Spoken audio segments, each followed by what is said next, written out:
हजारीबाग की पहचान अगर किसी एक चीज से होती है तो वो है यहाँ की खूबसूरत झीलें।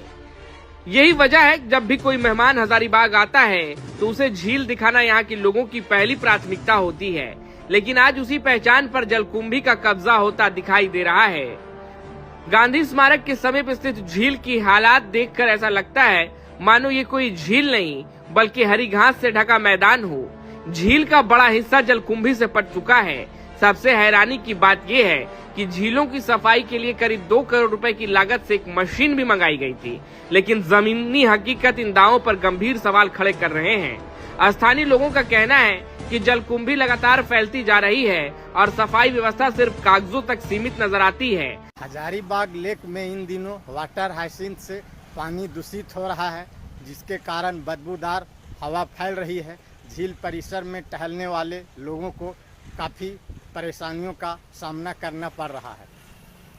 मेयर और म्यूनसिपल कमिश्नर का अटेंशन इस ओर दिलाना चाहता हूं कि आउटर ब्यूटी से ज़्यादा इनर क्लीननेस जरूरी है। लेक के एग्जिस्टेंस को बचाने के लिए रेगुलर क्लीनिंग आवश्यक है।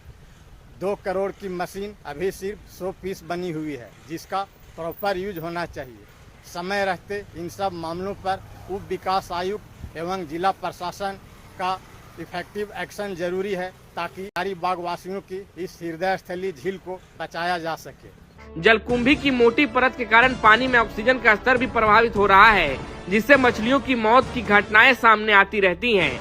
मरी हुई मछलियों और सड़ते जलाशय पौधे वजह से झील के आसपास दुर्गंध फैल रही है, जिससे मॉर्निंग वॉक और शाम की सैर करने आने वाले लोगों को भी परेशानियों का सामना करना पड़ रहा है। सवाल ये है कि जब करोड़ों रुपए खर्च कर मशीनें खरीदी गयी तो फिर झील की स्थिति क्यों?